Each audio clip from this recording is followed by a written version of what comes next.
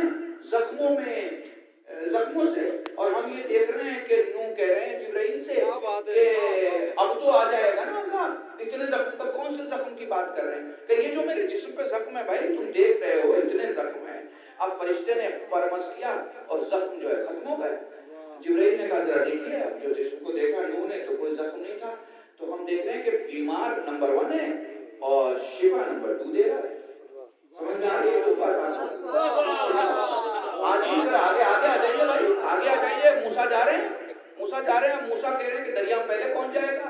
ہم جائیں گے، کوئی اور جائے گا؟ اللہ نے مدد بھیجی۔ مدد کیا تھی بھائی؟ جبرائیل آ گئے نا۔ تو آگے جو ہے وہ نمبر 2 ہے اور پیچھے جو ہے نمبر 1 ہے۔ آپ یہ دیکھ لیجیے، میں تو ایک دم پریکٹیکل سمجھا رہا ہوں۔ اور آگے چلیے، نمبر 2 اللہ کی خبر دے رہا ہے، نمبر 1 اللہ کی خبر دے رہا ہے۔ بھائی سن رہے ہیں میری بات کو؟ نمبر 2 کتاب دے رہا ہے، نمبر 1 کتاب لے رہا ہے۔ نمبر 2 نصیحتیں اللہ کی طرف سے پہنچا رہا ہے اور نمبر 1 نصیحتیں لے رہا ہے۔ سمجھتے ہیں آپ میری بات کو؟ میں نے تو ہمیشہ نمبر 2 کو آگے دیکھا، نمبر 1 کو پیچھے دیکھا۔ اللہ کی قسم اگر معراج نہ ہوتا تو سمجھ میں نہ آتا اس پوری فہرست میں نمبر 1 کون ہے۔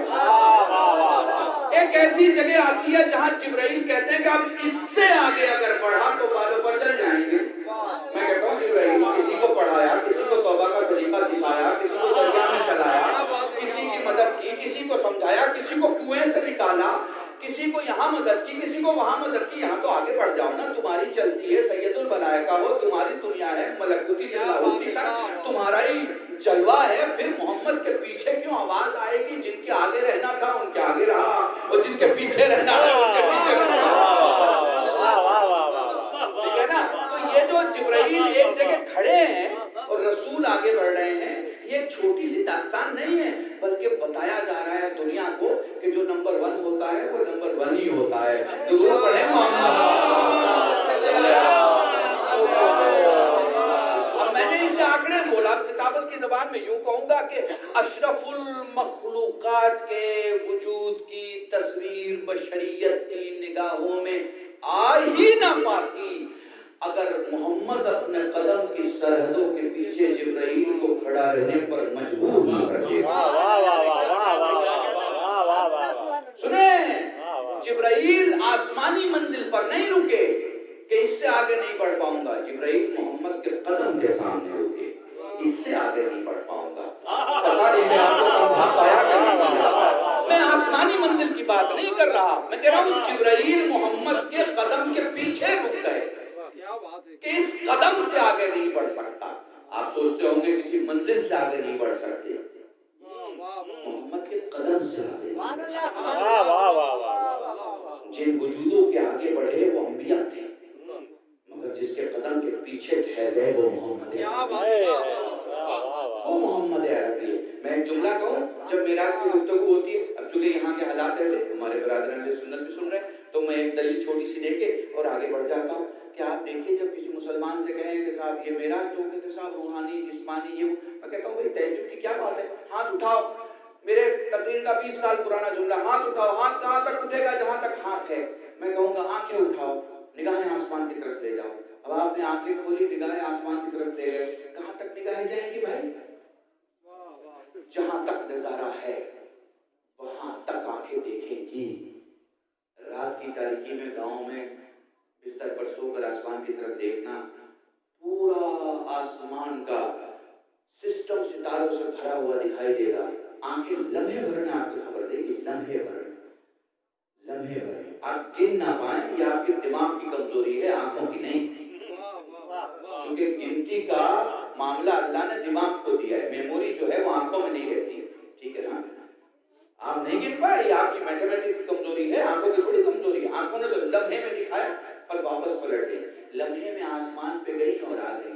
بھیا اتنا فرق تمہارے جسم میں ہاتھ ہے جو آنکھوں سے بہت بڑا ہے، وہ تو وہیں تک جاتا ہے جہاں تک ہے، کہ آنکھیں اتنی دور کیسے چلی گئی؟ آپ نے کہا مولانا ہاتھ خاک ہے، آنکھیں نور ہیں۔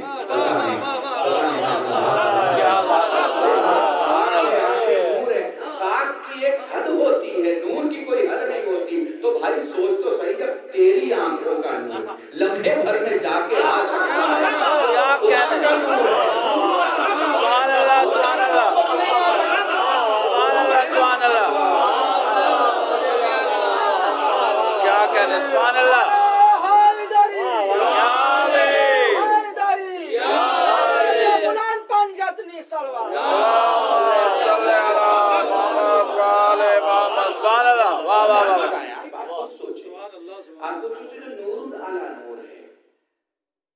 اللہ کا، اب یہاں میں بہت اہم منزل پر آ چکا ہوں آپ کے ساتھ، جو خدا کا نور ہے، اس خدا کے نور کو سمجھیے. دیکھیے اللہ کا بھی انتظام دیکھیے. اب سے آگے تقریر کے 10 منٹ کا جملہ میرا سارا ان مسلمان بھائیوں کے لیے ہے جو رسول پہ واقعاً جانتے تھے. میں ان سے کہتا ہوں غور سے سنیں. ساری دنیا خدا کے حکم سے بنی ہے، ساری دنیا خدا کے حکم سے بنی ہے. ٹھیک ہے، وہ حکم کیا ہے؟ کن فیکون، ہو جا، ہو گئی. چاند، سورج، زمین، سب کچھ کہاں سے بنا؟ کن سے. ایک جملہ کہوں، محمد کن سے نہیں بنی. یہ پوری مجلس میں نے پڑھ دی آپ کے سامنے سے ایک جملے میں. محمد کن سے نہیں بنے، علی کن سے نہیں بنے، فاطمہ کن سے نہیں بنی، حسن کن سے نہیں بنی، حسین کن سے نہیں بنے. انہیں خدا نے خود بنایا. بھئی آپ کی انسانی زندگی میں بھی تو ایسا ہوتا ہے نا کہ آپ کسی کے یہاں مہمان ہوتے ہیں، وہ بہت بڑا آدمی ہوتا ہے، پھر وہ اپنے کسی خادم کو بلاتا ہے، بلانے کے بعد کہتا ہے دیکھو یہ میرے بچے لوگ سر خیال رکھنا، ان کے ناشتے کا، ان کے کھانے کا، ان کے سونے کا، ان کے جاگنے کا، اٹھنے کا. اب وہ نوکر سنبھال رہا ہے ان کا. سیٹ صاحب جا چکے ہیں. کبھی کبھی کوئی ایسا بھی مہمان آتا ہے کہ سیٹ صاحب نے نوکر کو کہا کہ تم کو میں خود ان کا استقبال کروں گا، میں خود انہیں لے کے آؤں گا، میں خود ان کا ناشتہ لگاؤں گا، میں خود انہیں کھانا کھلاؤں گا. ٹھیک ہے نا؟ تو جاتے ہوئے نوکر کہتا ہے کہ صاحب آپ بڑے خاص ہیں، سارے مہمانوں کو ہم دیکھتے ہیں لیکن آپ کو تو انہوں نے خود دیکھا ہے. سمجھ رہے ہیں میری بات؟ یہ تو انسانی زندگی میں ہے. تو ساری کائنات حکم سے بنی ہے، کہہ دیا ہو گیا. یہ کہیں آپ کو نہیں ملے گا کہ میں چاہتا ہوں کہ وجود بن جائے جس کا نام میں محمد رکھوں، محمد ہو جاؤ. کہیں نہیں ملے گا آپ کو. شیعہ سنی کسی بھی کتاب میں پڑھ لیں. نہیں، وہ کہتا ہے کہ میں نے خود بنایا. اور پھر وہ کہتا ہے کہ اس نے اپنے نور سے بنایا. ابھی اپنے نور کو ذرا شدت سے پڑھیں. اپنے نور سے بنایا. جب آپ اپنا کہیں گے نا تو ہاتھ بھی آپ کا اپنے سینے کی طرف ہے، دوسرے کی طرف نہیں جائے. اپنے نور سے بنایا. وہ ذات جو سمٹ نہیں سکتی، وہ اگر کہے کہ اپنے نور سے بنایا، پتہ نہیں میں آپ کو میں سمجھا پا رہا ہوں، جو ہر جگہ موجود ہے. کوئی ایک پن پوائنٹ نہیں کہہ سکتے آپ کہ وہ سمٹ کے فلانی جگہ پر ہے اور دوسری جگہ معذرت وہاں سے سمٹ چکی ہے. نہیں کہہ سکتے آپ. ٹھیک ہے نا؟ کیونکہ اپنے نور سے بنایا. تو پھر اس وجود کی وسعت کتنی آپ سوچ ہی نہیں سکتے. آپ سوچ نہیں سکتے بھائی صاحب اس وجود کی وسعت جسے خدا نے اپنے نور سے بنایا. اچھا چاہتا تو اور بھی طریقہ تھا بنانے کا، جیسے اس نے پہلے بنایا.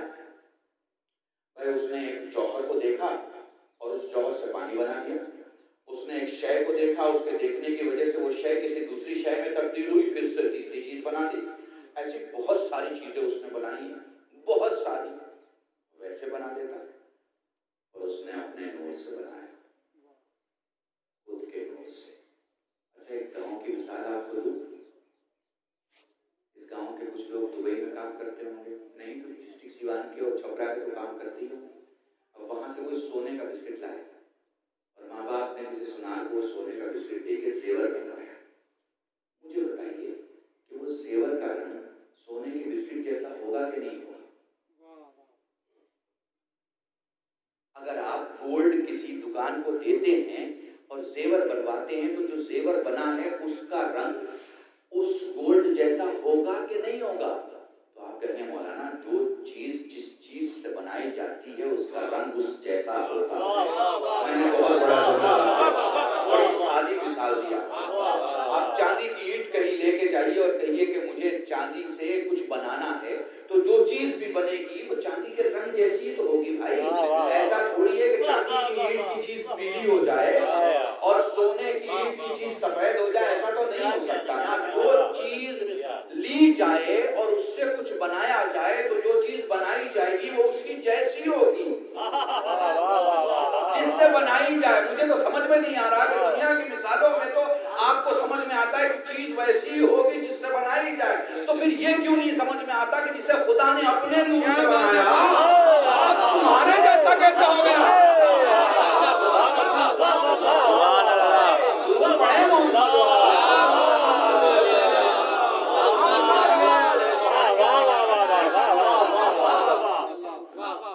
جیسا کیسے ہو گیا بھائی؟ خدا نے جسے، اللہ نے جسے اپنے نور سے بنایا، اپنے نور سے، اب اس کے آگے تو میں جملہ ہی نہیں کہہ سکتا، مگر یہاں ایک چھوٹی سی خوبصورت سی بات ہے جسے میں نے بامبے میں پیش کیا ہے، میں آپ کی خدمت میں پیش کرتا ہوں. دیکھیں کہ اللہ کہتا ہے کہ اس نے سب سے پہلے عقل کو خلق کیا، اور رسول کہتے ہیں کہ اس نے سب سے پہلے ہمیں بنایا. اللہ کہتا ہے کہ اس نے سب سے پہلے عقل کو خلق کیا، اور رسول کہتے ہیں کہ اس نے سب سے پہلے ہمیں بنایا. اس کا مطلب کیا ہے کہ جب اس نے عقل کو جسم دیا تو نام محمد، جب اس نے عقل کو جسم دیا تو نام علی ہوا، جب اس نے عقل کو جسم دیا تو نام فاطمہ ہوا، جب اس نے عقل کو جسم دیا تو نام حسن ہوا، عقل کو جسم دیا تو نام حسین ہوا. اب یہ جو لمحے بھر میں آپ ٹیلی فون کی بٹن کو دباتے ہیں اور یہاں سے امریکہ اور جاپان اور جرمن باتیں کر لیتے ہیں، یہ 3 سے 5% کی عقل کا کمال ہے. کیا بات ہے، کیا بات ہے، یہ 3 سے 5% کی عقل کا کمال ہے. لمحے بھر میں ایک ڈیوائس آپ کے ہاتھ میں، آپ نے بٹن دبایا اور آپ کی بات جو ہے وہ ڈیوائس کے سہارے، کوڈ کے سہارے وہاں تک چلی گئی جہاں تک آدمی جا ہی نہیں سکتا. فوراً آپ کی بات پہنچ گئی. مقصد بات پہنچانا تھا نا، جا کے بھی آپ بات ہی پہنچا دی. آپ نے یہاں رہتے ہوئے وہاں بات پہنچا دی. کس لیے پہنچا دی؟ چونکہ کچھ عاقل آپ کے درمیان ہیں جو کہتے ہیں بھائی ہمارے پاس پوری عقل نہیں ہے، ہمارے پاس تو 3 سے 5% کی عقل کا استعمال ابھی تک آیا ہے، اور اس عقل سے انہوں نے وہ ڈیوائس بنائی کہ آپ نے لمحے بھر میں آواز پہنچا دی. مگر یہی عقل جب عقل کل بن جاتی ہے تو کنڈیشن چینج ہو جاتی ہے، پھر ڈیوائس کی ضرورت نہیں ہوتی. پھر بچے کہتے ہیں ماں کل عید کا دن ہے، اور ماں کہتی ہے کپڑے آ جائیں. سبحان اللہ، سبحان اللہ، درود پڑھیں محمد.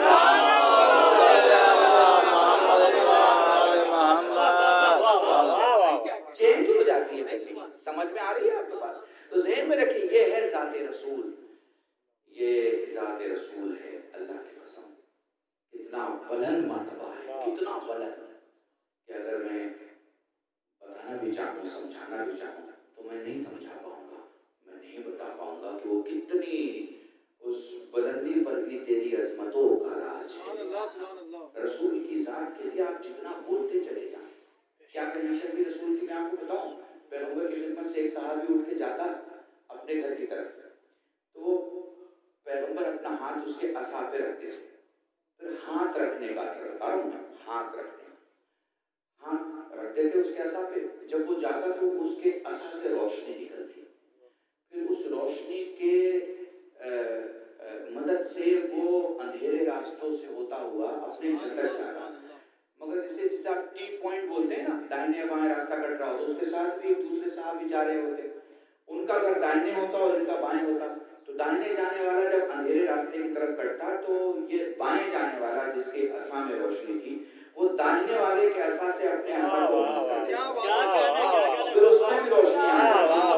آپ سمجھ رہے ہیں اس کی وجود کی طاقت؟ یہ ہو لکڑی میں روشنی. دنیا جتنی ترقی کر جائے، وائر میں جو الیکٹریسٹی پہنچانے کی ٹیکنالوجی آ گئی ہے، لکڑی میں نہیں آئی ہے. درود پڑھے محمد.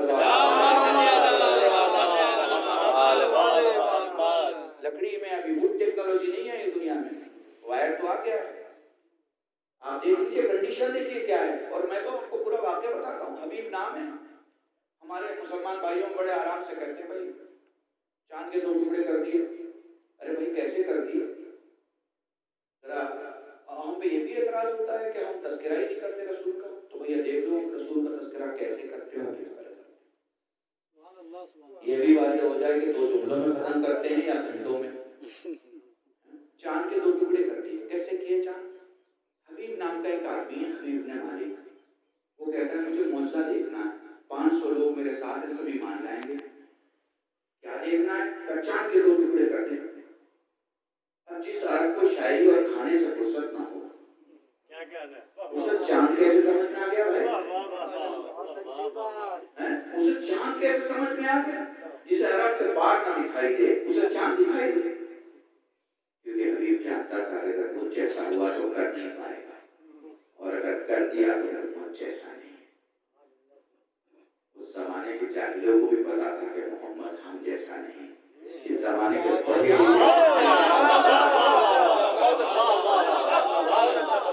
سمجھ میں نہیں آ رہی ہے بات. میں تو بس بڑی سادی مثال آپ کے سامنے ہے. پیغمبر نے کہا ٹھیک ہے حبیب اب موجزہ تم دیکھنا چاہتے ہو تو تاریخ بھی تم بتاؤ, جگہ بھی تم بتاؤ. اس نے تاریخ بتائی اور کہا کوئی ہے وہ حدیث کی بلندی. کہا ٹھیک ہے. جعفر, عقیل, طالب, علی,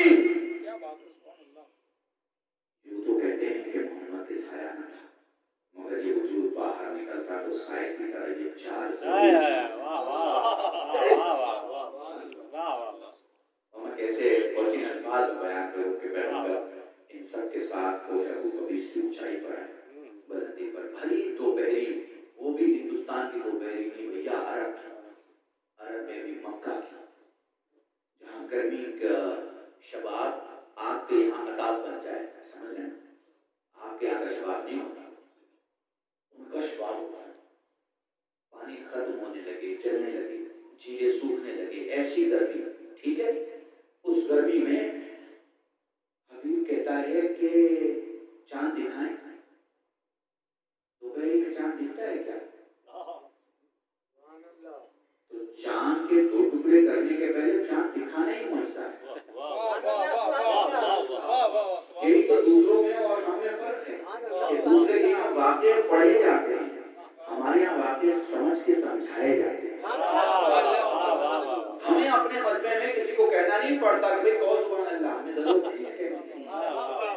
کیونکہ مجلسوں میں اتنا سلیقہ ہمارے بچوں کو آ جاتا ہے کہ انہیں پتا ہے کہ لعنت کہاں بھیجنی ہے, دور کہاں ہے.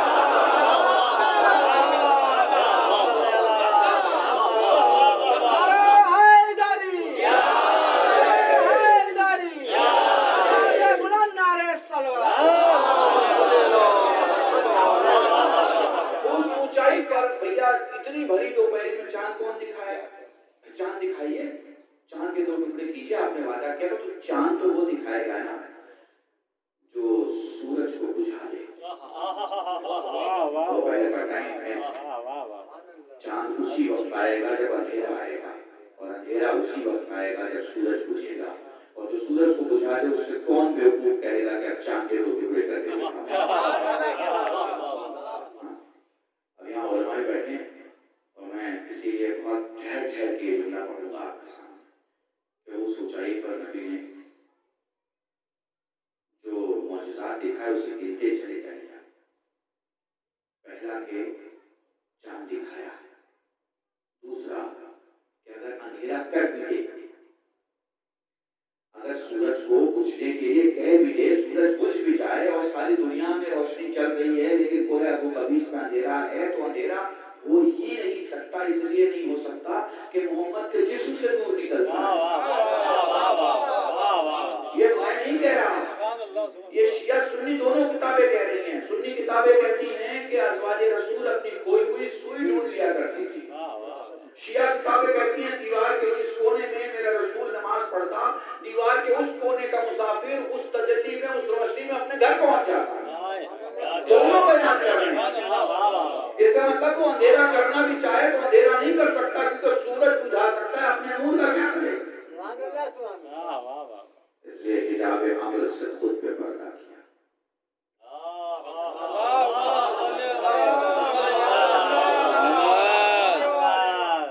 ہم مولویوں کی ٹیکنیکل لینگویج استعمال کر رہے ہیں. حجاب عمل سے خود پہ پردہ کیا.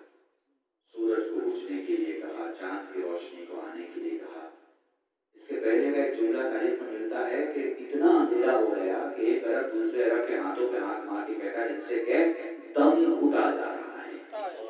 یعنی اندھیرا جب اپنے شباب پہ ہو تب یہ جملے نکلا کرتے ہیں, دم گھٹا جا رہا ہے, ان سے کہ جلدی سے چاند دکھائیں. اندھیرے کے بعد بھی چاند نہیں دکھ رہا ہے.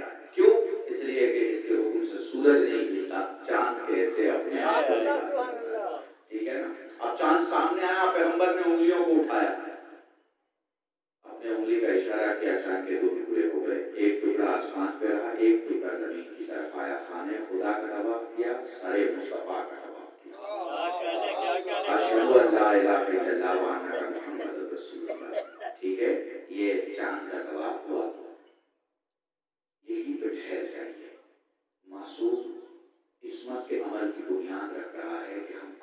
زمین پہ کرتے ہیں مگر اثر آسمان پہ ہوتا ہے۔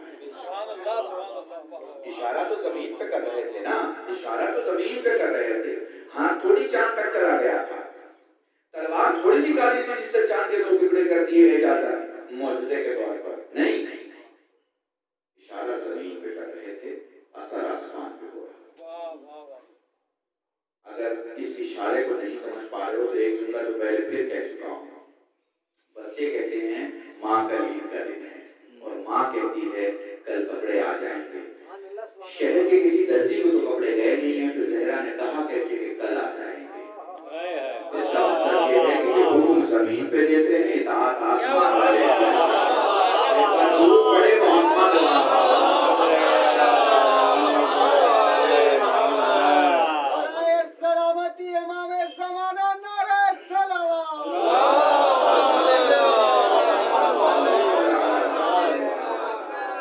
یقین جانیے میرے عزیزو، ان سے بڑا، ان سے عارف و اعلیٰ، ان سے مصفی و مزکا کوئی نہیں ہے، کوئی ہے ہی نہیں۔ کوئی ہو تو تذکرہ کیا جائے۔ ہم سے کہتے ہیں ہم آپ کے لوگوں کو مانتے ہیں، آپ ہمارے لوگوں کو مان لیجیے۔ بھائی یقیناً مان لیں گے، علی کے سامنے علی لا کے دکھا دو مان لیں گے، فاطمہ کے سامنے فاطمہ لا کے دکھا دو مان لیں گے، حسن کے سامنے حسن لا کے دکھا دو مان لیں گے، حسین کے سامنے حسین لا کے دکھا دو مان لیں گے۔ ساری حدیثیں اگر کاپی آپ کر بھی لیں تو چند حدیثیں ایسی ہیں جس کی آپ کاپی کر ہی نہیں سکتے۔ پیغمبر فرماتے ہیں حسین منی وانا من حسین، میں حسین سے ہوں اور میرا حسین سے۔ آپ دیکھ رہے ہیں ایک مفہوم سمجھ رہے ہیں؟ اب ذرا حسین کو آپ کو سمجھنا ہے تو رسول کو ذہن میں رکھیے گا۔ اب تک میں رسول کا تذکرہ آپ کے سامنے کر رہا تھا اور بہت کم لفظوں میں امام حسین کا تذکرہ کر کے ربط مسائل پہ آ جانا۔ اب ذرا حسین کی بارگاہ میں آ جائیں۔ دیکھیے دنیا میں 2 چیز ایسی ہے جو کبھی ایک ساتھ نہیں ملی۔ دنیا میں 2 چیز ایسی ہے جو کبھی ایک ساتھ نہیں ملی۔ ایک کا نام ہے عشق، دوسرے کا نام ہے عقل۔ یہ دونوں ایک ساتھ ملی ہی نہیں۔ یہ جب سے بنی ہے خود مختار ہے، یہ جب سے بنی ہے خود مختار ہے۔ میں ایک جگہ پڑھ رہا تھا اور ہمارے سننے والے مربے میں کچھ لوگ سٹوری لکھنے والے لوگ، ان کا قبلہ آپ نے مجھے بہت بڑا ایک سبجیکٹ دے دیا۔ میں نے کہا اس پہ کوئی سٹوری مت لکھ دے، میں ایک لاجک بتا رہا ہوں آپ کو اور اس لاجک کو سمجھ لیجیے۔ جو عاقل ہوتا ہے وہ عاشق کو کچھ نہیں سمجھتا، اور جو عاشق ہوتا ہے وہ عاقل کو کچھ نہیں سمجھتا۔ عقل والا عشق والے کو سمجھتا ہے کہ یہ تو برباد ہو گیا، یہ تو ختم ہے، اس کو کچھ نہیں سمجھنا ہے۔ اور عشق والا سمجھتا ہے عاقل کو کہ یہ تو اپنی گنتی میں ہمیشہ رہتے ہیں، یہ پتہ نہیں کہاں پہنچیں گے۔ سمجھ رہے ہیں؟ جب سے یہ خلق ہوئے، اب بہت زندگی کا، اپنی زندگی کا سب سے بڑا تحفہ آپ کو دے کے جا رہا ہوں، یہ جب سے خلق ہوئے آپس میں کبھی نہیں ملے۔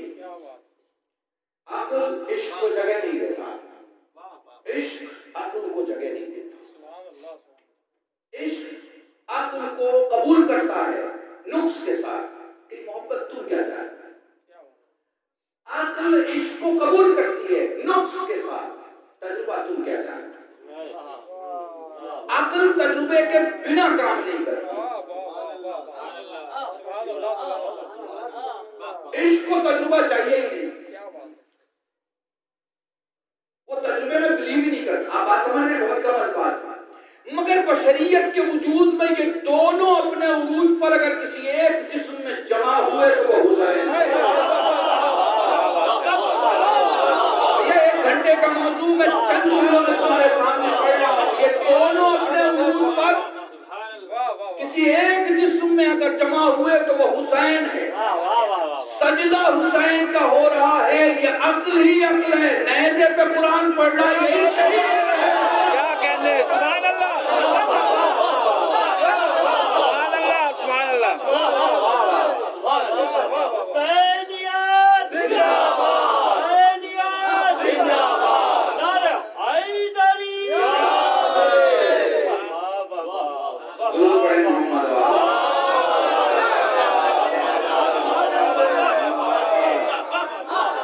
میں نے بہت بڑی بحث، 1.5 گھنٹے کی بحث کو میں نے کم کر کے اور چند لفظوں میں آپ کو سنا۔ یاد رکھیے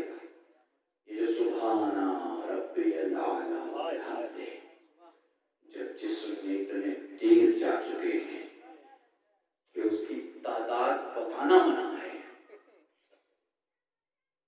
کیونکہ وہ سچ ہو ہی نہیں سکتا جو تعداد آپ بتا رہے ہیں۔ تعداد تو حسین کے جسم پر تیروں کی اتنی ہے کہ بیٹا نہیں پہچان پا رہا ہے باپ کو، اس سے آپ نے انداز لگائیے کتنی تیر ہے۔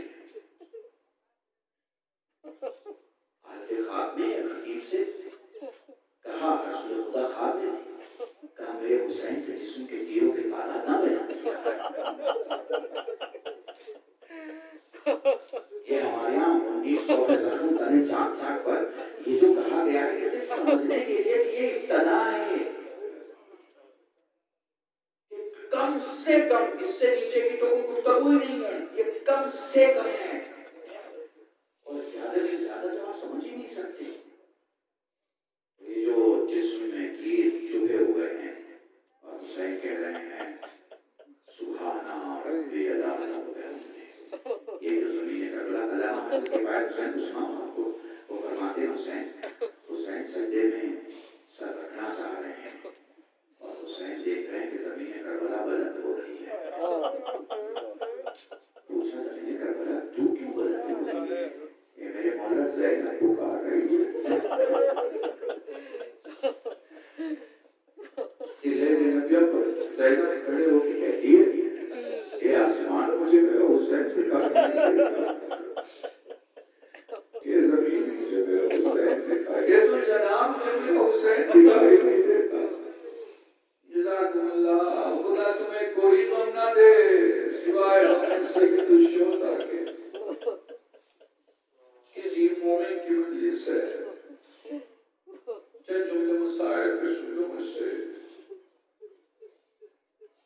زیادہ زحمت نہیں دوں گا، بس میرے ساتھ رہنا۔ کربلا روایتوں سے سمجھ میں نہیں آتی، پچھلے 30 برس سے میں جملہ پڑھ رہا ہوں، کربلا روایتوں سے سمجھ میں نہیں آتی، کربلا روایتوں سے سمجھ میں نہیں آتی، کربلا خون کی طہارت سے سمجھ میں آتی ہے۔ روایتیں یہ بتاتی ہیں سکینہ پیاسی تھی، یہ نہیں بتا پاتی کتنی پیاسی تھی۔ روایتیں یہ بتاتی ہیں زینب کو تازے آنے لگے، یہ نہیں بتا پاتی کتنے تازے آنے لگے۔ جزاکم اللہ، روایتیں یہ بتاتی ہیں سید سجاد کی پیٹھ زخمی تھی، یہ نہیں بتا پاتی کتنی زخمی تھی۔ اس لیے روایتوں کو سنا کرو تو اپنے امام کو سلام کر کے کہا کرو مولا مجھے توفیق دے جو تیرے جد کے مصائب سمجھ سکوں۔